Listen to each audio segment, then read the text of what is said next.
विज्ञान क्या है पहले हम ये तय कर लें।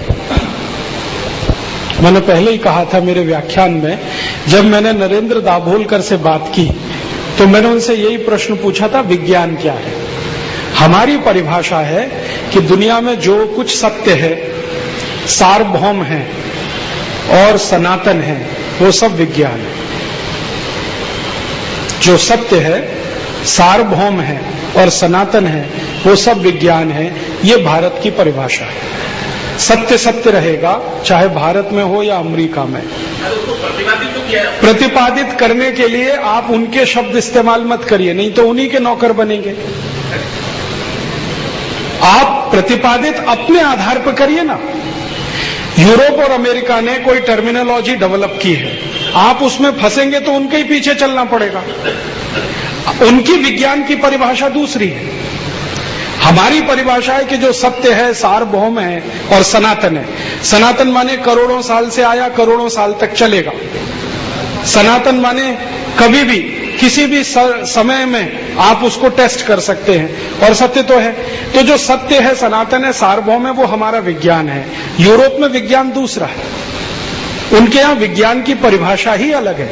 उनके यहाँ लोगों द्वारा कहा गया, जिनको वो ऊंचा मानते हैं, वो विज्ञान है। जैसे प्लेटो बहुत ऊंचा आदमी है, वो कुछ कह देगा, वो विज्ञान हो गया उनका। सुकरात ऊंचा आदमी है, उसने कुछ कह दिया तो विज्ञान हो गया। हमारे यहाँ किसी व्यक्ति ने कह दिया इसलिए विज्ञान नहीं है, वो करोड़ों साल से चला आ रहा है, अगले करोड़ों साल चलेगा, इसलिए विज्ञान है। अब प्लेटो ने बोल दिया कि स्त्री में आत्मा नहीं होती, तो पूरा यूरोप यही मानता है कि स्त्री में आत्मा नहीं होती, आज भी मानता है। इसलिए स्त्री को नीचे रखना है हमेशा। स्त्री बैंक अकाउंट नहीं खोल सकती, वोट नहीं दे सकती, प्रॉपर्टी नहीं रख सकती, अदालत में गवाही नहीं दे सकती। ये सब 1950 तक यूरोप में चलता रहा, क्योंकि प्लेटो बोल गया। अब हम इसको विज्ञान मानेंगे? हमारे यहां तो स्त्री पुरुष क्या, छोटे छोटे जीव में भी आत्मा होती है और आत्मा सबकी समान होती है। तो हमारा विज्ञान तो अलग हो गया ना उनसे। हमारी समस्या ये हो गई कि यूरोप से कुछ आ गया, उसको हमने विज्ञान कहना शुरू कर दिया। और माफ कीजिए, गायत्री परिवार की पुस्तकों में ऐसा बहुत कुछ है कि हर एक विदेशी दार्शनिक का नाम लेकर आप उसका प्रतिपादन करते हैं। आप कमजोर दिख रहे हैं, ये आप अन्यथा मत लीजिएगा। गायत्री परिवार के लोग, गायत्री परिवार के सब ग्रंथ मैंने पढ़े हैं। जितने विदेशियों के नाम उसमें घुसे हुए हैं, शायद हिंदुस्तान की किसी दूसरी संस्था की पुस्तकों में नहीं है। आप इतने कमजोर क्यों हैं? हर एक बात आप विदेशियों के माध्यम से क्यों सिद्ध करना चाहते हैं? आप ढूंढिए आपकी किताबों में, मैं निकाल के देता हूं, 1000 से ज्यादा नाम निकल आएंगे विदेशियों के। तो आप खुद कमजोर हो रहे हैं, इसलिए विदेशियों के नाम से प्रतिपादन करने में लगे हैं। तो ये प्रतिपादन नहीं किए जाते कभी भी। हमारी मान्यता है, हम इस पर दृढ़ हैं, प्रतिपादन किसको करें। मैं आपको एक छोटी कहानी सुनाता हूं। मैं बता रहा हूं, आप इसको सुन लीजिए, और अगर इसका करेक्शन गायत्री परिवार करे तो बहुत अच्छा होने वाला है। ये इस दृष्टि से मैं कह रहा हूं। इजराइल में चले जाइए आप, वो लोग कहते हैं जी शनिवार बहुत पवित्र है, ठीक है। उसके पड़ोस में फिलिस्तीन में चले जाइए, वो कहते हैं जी शुक्रवार बहुत पवित्र है। और उसके थोड़े आगे चले जाइए तो कहते हैं रविवार बहुत पवित्र है। इजराइल वाले यहूदी हैं, वो शनिवार को पवित्र मानते हैं। उनके पड़ोसी फिलिस्तीन वाले मुसलमान हैं, वो शुक्रवार को पवित्र मानते हैं। और थोड़े पड़ोसी ईसाई हैं, वो रविवार को पवित्र मानते हैं। ये तीनों एक ही जगह से निकले हुए धर्म हैं। जेरूसलम में से ईसाईयत निकली, जेरूसलम में से इस्लाम निकला और जेरूसलम में से यहूदी धर्म निकला। एक गांव में से निकले हुए 3 धर्म हैं, अलग अलग मान्यता है तीनों की। एक कहता शनिवार पवित्र है, एक कहता रविवार पवित्र है, एक कहता शुक्रवार पवित्र है, और तीनों ही कहते हैं हम वैज्ञानिक हैं। तो आप उन तीनों में से किसको प्रतिपादन करेंगे अपने यहां? आप कहते हैं कि सभी वार पवित्र हैं, रविवार सूर्य का है, सोमवार चंद्रमा का है, मंगल हनुमान जी का है, बुधवार किसी का है, बृहस्पति है। तो आप तो उनके आधार पर प्रतिपादन में लग जाएंगे, तो फंस जाएंगे शुक्रवार, शनिवार और रविवार में। किसी एक का पक्ष लेना पड़ेगा, नहीं लेना पड़ेगा। प्रतिपादन अपने मान्यताओं पर होता है, दूसरों पर नहीं किया जाता। और जो मान्यता है ना, उसको सिद्ध नहीं करना पड़ता। हमारी मान्यता है, हमारी मान्यता है कि अयोध्या में इस या कोई कहे कि मोहम्मद अता का ये मूसा का जन्म यहीं हुआ, मैं कहूंगा नहीं हुआ, वो पड़ोस के गांव में हुआ था। तो वो कहते हैं जी हमारी मान्यता है। आप कौन होते हैं ये हमको समझाने वाले कि पड़ोस गांव में हुआ था? अब हम इसमें लग जाएं कि अयोध्या में भगवान राम का जन्म हुआ, इसको हम प्रतिपादित करें, तो मूर्खों के मूर्ख।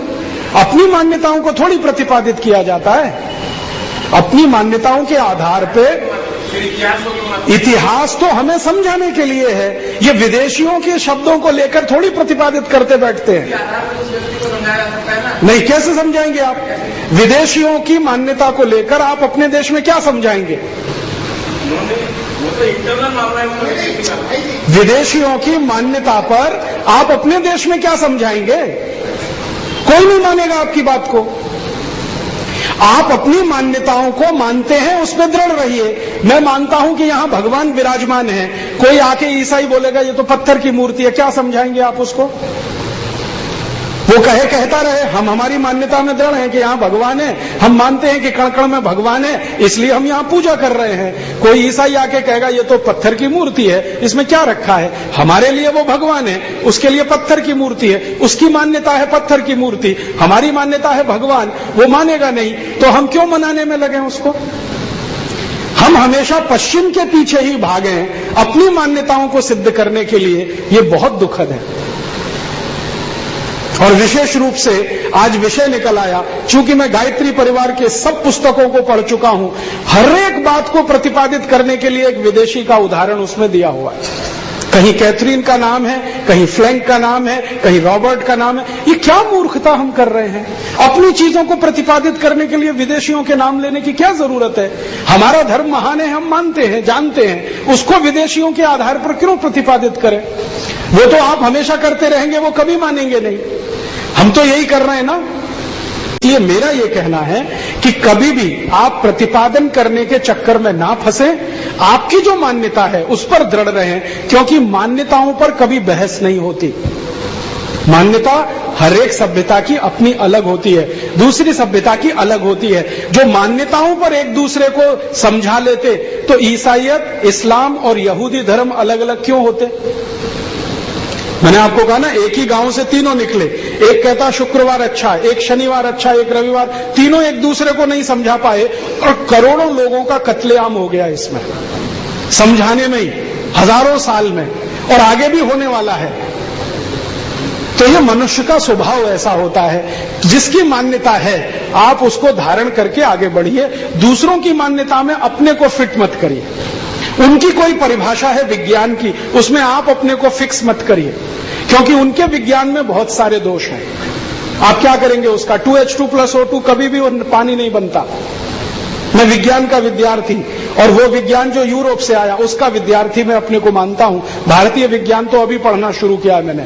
2H2+O2 कभी पानी नहीं बनता, ये मैंने एक नहीं दसियों लेबोरेटरी में करके देखा। हाइड्रोजन और ऑक्सीजन को मिलाओ, कभी पानी नहीं बनता। कितने भी प्रेशर पे मिलाओ, कितना भी टेम्परेचर बढ़ाते जाओ, पानी बनता ही नहीं है। लेकिन हम में से किसी की हिम्मत नहीं है ये कहने की कि बच्चों को क्यों पढ़ा रहे हो? क्यों? क्योंकि ये वैज्ञानिक है। क्योंकि वैज्ञानिक इसलिए कि यूरोप से आ गया, यूरोप से मूर्खताएं भी आ गई हैं, तो हमने उसको विज्ञान मान लिया है। हमारी किताबों में वही पढ़ाया जा रहा है, 2H2+O2 = 2H2O। रिवर्स होता है, 2H2O को ब्रेक करो तो हाइड्रोजन ऑक्सीजन निकलेगा। हाइड्रोजन ऑक्सीजन को कभी भी मिला के देखो, पानी नहीं बनेगा। जो बन जाता तो पानी की इतनी समस्या नहीं होती। पानी बनाने का विज्ञान भारत का है, वही सार्वभौम है जो पानी बनाने का चक्र हमको समझाता है। यूरोप में कोई नहीं बताता इसको। अब आप यूरोप के 2H2+O2 पे लगेंगे अपने को प्रतिपादित करने, कहां आगे बढ़ने वाले हैं? आप तो खुद गिर जाएंगे वहीं पर। इसमें एक समस्या है कि अगर हम इसको प्रतिपादित, अरे ये समस्या नहीं है, ये आपका डर है। और ये डर इसलिए है कि आप निकले हैं संप्रदाय बनाने के लिए, देश की समस्या हल करने के लिए नहीं। जब कोई संप्रदाय बनाता है तो उसको हमेशा ये चिंता रहती है कि मेरे बाड़े में कितनी भेड़, मेरे बाड़े में कितनी भेड़। जब आप संप्रदाय छोड़कर काम करते हैं तो ये समस्या ही नहीं होती। अभी तो मैं आपके साथ हूं। नहीं, मेरे साथ नहीं है, आप मेरे साथ नहीं है। आप गायत्री परिवार के साथ हैं, सुनिए, और आपके गुरुजी के खिलाफ काम कर रहे हैं। आपके गुरु आचार्य श्रीराम शर्मा ने कभी नहीं कहा कि इसको संप्रदाय बनाना, वो निकले थे कल्याण करने के लिए विश्व का। आपने बांध के रख दिया उनको एक संप्रदाय में। उन्होंने निकाली थी युग निर्माण योजना और आपने उसको भुला दिया। अब आप लगे हैं कुछ ऐसे काम में जो वो कभी नहीं करते अपने जिंदा रहते हुए। माफ कीजिएगा, ये टिप्पणी मुझे इसलिए करनी पड़ी कि मैं देख रहा हूं कि बहुत भटकाव है। युग निर्माण योजना का काम तो कहीं पड़ा हुआ है, कुछ ऐसा काम हो रहा है जिससे ना युग बन रहा है ना निर्माण हो रहा है। आप कुछ यज्ञ कर लेते हैं, लोगों को इकट्ठा कर लेते हैं, फिर आपकी चिंता ये रहती है कि ये लोग मेरे ही बाड़े में रहें, किसी दूसरे में ना चले जाए। और ये मैं देख रहा हूं महाराज जी सभी जगह है। आसाराम बापू की चिंता है कि मेरा एक भी भक्त मुरारी बापू के यहां ना चला जाए। मुरारी बापू की चिंता है कि मेरा एक भी आदमी आसाराम बापू के यहां ना चला जाए। पांडुरंग शास्त्री की चिंता है कि एक भी कार्यकर्ता स्वाध्याय परिवार के बाहर ना चला जाए। ये सब लोग संप्रदाय बनाने में लग गए, देश बनाना बहुत पीछे छूट गया। तो मैं आपसे कह रहा हूं कि भारत में संप्रदाय बनाना है तो ये डर है कि लोग आपके साथ कैसे आएंगे। माफ करिए, बिना आपकी भाषा बोले हुए भी लोग इस देश में लाखों लोगों को इकट्ठा कर लेते हैं। आपकी भाषा नहीं बोलते हो, फिर भी उनके पास लाखों लोग हैं। तो ये डर क्यों है आपके मन में कि लोग आपके साथ नहीं आएंगे? आप काम करने निकल जाइए देश का, लोग अपने आप साथ में आएंगे। आपको खुद पर कॉन्फिडेंस नहीं है, इसलिए आप फंस गए उस दुष्चक्र में जो पश्चिम का दिया हुआ है, और उन्हीं की प्रतिपादन में हम लगे हुए हैं डायरेक्ट और इनडायरेक्ट तरीके से। तो ये प्रतिपादन मत करिए, क्योंकि प्रतिपादन कभी भी कोई देश किसी का नहीं करता है। सब अपने को महान मान के ही काम करते हैं। ईसाईयत वाला भारत के किसी भी श्लोक को या किसी भी मंत्र को और किसी भी शास्त्र को कोट नहीं करता ये सिद्ध करने के लिए कि ईसाईयत महान है। तो आप क्यों परेशान हैं? उनके वैज्ञानिकों को कोट कर करके परेशान हैं आप, जिन्होंने जिंदगी में कभी हिंदू धर्म जाना नहीं, भारत को जाना नहीं। उन वैज्ञानिकों के नाम आपके शास्त्रों में मैं निकाल के दिखाऊं। मैक्स मूलर, कितनी जगह कोट किया है आपके शास्त्रों में मैक्स मूलर को, जो कभी भारत आया नहीं। उस मैक्स मूलर के माध्यम से आप क्या प्रतिपादित करेंगे इस देश में?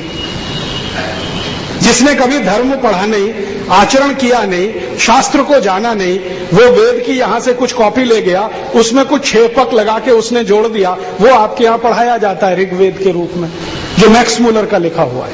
और आप अपने को महान मानते हैं कि मैक्स मूलर का हम प्रतिपादन कर रहे हैं। मैक्स मूलर के हजारों साल पहले वेद, करोड़ों साल पहले के वेद हैं, और वेद मनुष्य के लिखे हुए नहीं है, ईश्वर की वाणी है। कुछ महान लोग होते हैं जो ईश्वर की वाणी को सुन लेते हैं, वो लोगों को बताना शुरू कर देते हैं। तो जो ईश्वर की वाणी है वो मैक्स मूलर की वाणी हो गई अब इस देश में। गायत्री परिवार के जितने भी ऋग्वेद की पुस्तकें मेरे पास हैं वो सब मैक्स मूलर वाली हैं। सामवेद की भी है, अथर्ववेद की है, मैक्स मूलर वाली है। मैक्स मूलर को क्या मालूम भारत के बारे में? वो खुद कहता है मैं कभी भारत नहीं गया, आया नहीं। संस्कृत भी जानता था तो टूटी फूटी जानता था। अब उसने लिखा हुआ कुछ है, हम उसको प्रामाणिक मान के पढ़ा रहे हैं। हर जगह आप जो है उस पे यज्ञ करा रहे हैं, लोगों के बीच में कथन उपकथन कर रहे हैं। मुश्किल वहां हो रही है। हमें खुद नहीं मालूम है कि हम पश्चिम में कितने घुल मिल गए। भारत बनाना चाहते हैं पश्चिम के तरीके से। यही गलती नेहरू जी कर रहे थे। नेहरू जी कहते थे भारत को मन बनाना, लेकिन यूरोप के रास्ते से। वही गलती हम करने लगे। भारत महान बनेगा भारत के रास्ते से, यूरोप और अमेरिका के रास्ते से नहीं। तो भारत का रास्ता होगा, भारत के शास्त्र होंगे, भारत की विद्याएं होंगी, भारत के नियम होंगे, भारत की मान्यताएं होंगी, और उनको किसी दूसरों की मान्यताओं से प्रतिपादित करने की जरूरत नहीं है। आपकी अपनी मान्यताएं इतनी मजबूत हैं, आप उन्हीं को कहिए, लोग उसी से जुड़ेंगे। ये मेरा कहना है। और कुछ कड़वी बात कही हो तो माफ करिएगा, क्योंकि ये बात मैं आपसे नहीं, प्रणव पंड्या जी से कह चुका हूं। आपसे नहीं, आप तो बहुत नीचे स्तर के व्यक्ति हैं, माने कार्यकर्ता स्तर के। मैं प्रणव पंड्या जी को कह चुका हूं कि आप इस भारत को यूरोप के रास्ते ले जाना चाहते हैं क्या? आपके शास्त्रों में इतने विदेशियों के कथन उपकथन क्यों देते हैं? क्या भारत में कमी पड़ गई है ऋषि महर्षियों की, जिनके कथन कोट करने में आपको शर्म आती है या तकलीफ आती है? ऐसी कोई कमी नहीं है इस देश में। न्याय शास्त्र पढ़ाना हो तो इस देश के लिए बहुत नाम है।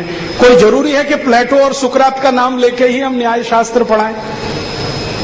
तो भारत में है तो भारतीयता की बात और भारतीय शास्त्रों के आधार पर, भारतीय मान्यताओं परंपराओं के आधार पर करें। और माफ करें, इस देश में संप्रदाय ना बनाए कोई भी, इस देश में देश को आगे बढ़ाने का काम करें। संप्रदाय बनता है ना तो देश छोटा हो जाता है, संप्रदाय बड़ा हो जाता है। फिर क्या होता है, ऊपर से जो आदेश आएगा संप्रदाय वही करता है, नीचे की ग्राउंड रियलिटीज में कोई काम नहीं होता। आपके ऊपर से कोई आदेश आएगा, हरिद्वार से आप उतना ही करेंगे, अगर वो आदेश बोल देगा तो आप उसमें से पीछे हट जाएंगे। ऐसा कई बार हुआ है, एक बार नहीं कई बार हुआ है, क्योंकि ऊपर वालों को कई चिंताएं हैं। हम राजस्थान में लड़ाई लड़ रहे थे शराब के कारखाने को बंद कराने के लिए। पहले गायत्री परिवार वाले आए, फिर एक दिन आदेश आ गया कि इस लड़ाई से आप हट जाओ क्योंकि ये नेताओं के खिलाफ हो गई है, क्योंकि कुछ नेता हरिद्वार में जाते हैं। तो हट गए सब गायत्री परिवार वाले। तो लड़ाई महत्वपूर्ण नहीं थी, संप्रदाय महत्वपूर्ण हो गया। तो संप्रदायों की लड़ाई में यही होता है, देश तो पीछे रह जाता है, अपना अपना संप्रदाय आगे बढ़ाने में हम लग जाते हैं। तो अगर आप संभव हो इस बात को उसी भाषा में लेते हुए, उसी तरह से युग निर्माण के लिए निकले थे आचार्य श्रीराम शर्मा, संप्रदाय बनाने के लिए नहीं निकले वो कभी भी। मेरे माता पिता दोनों उनके बहुत नजदीकी रहे। आंवल खेड़ा जहां उनका जन्म स्थान है वो मेरे पिताजी का भी बिल्कुल नजदीक का गांव है। मेरे पिताजी बोलते थे, बताते थे वो युग निर्माण के लिए निकले थे। अब हो ये गया है कि वो संप्रदाय बन गया और संप्रदाय बढ़ाने के हिसाब से कार्यक्रम लिए जाते हैं, देश आगे बढ़े, वो कहीं भी नहीं है। तो अगर हमें संप्रदाय बना के रख लेना है तो फिर दूसरे संप्रदायों की आप आलोचना ना करें। वो अपने अपने तरीके से अपना अपना, किसी ने राम के नाम पर संप्रदाय बना लिया, राम कथा संप्रदाय बन गई, किसी की कृष्ण कथा संप्रदाय बन गई। और जो अभी बोल रहे थे कि कोई राम के नाम पे पैसे बटोर रहा है, कोई कृष्ण के नाम पर पैसे बटोर रहा है, किसी ने महाभारत को पैसे का जरिया बना लिया, किसी ने किसी को बना लिया। तो अभी तो ये धंधा पानी ही चल पड़ा, देश तो आगे बढ़ता दिखाई नहीं देता। 60 साल हो गए आजादी के बाद, इतने धार्मिक संगठनों के बाद भी ये देश रसातल में जाता हुआ दिखाई दे रहा है। उसका कारण है कि संगठन संप्रदायों में बदल गए, अपने अपने संप्रदाय की चिंता है, देश की चिंता तो कहीं बहुत पीछे है। और जब संप्रदाय और देश में से चुनने का समय आता है तो लोग संप्रदाय को चुनते हैं, देश को नहीं चुनते। बहुत बार देश और संप्रदाय एक दूसरे के सामने खड़ा हो जाता है तो संप्रदाय को चुनते हैं। ये सब जगह हो रहा है, एक जगह नहीं। तो अगर इसी गलती में हम फंसे रहेंगे तो शायद कोई समस्या हल नहीं होगी। हम अपने संप्रदाय के बाड़े को तोड़ें और जो गलती हुई है उसको ईमानदारी से स्वीकार करके ठीक कर लें।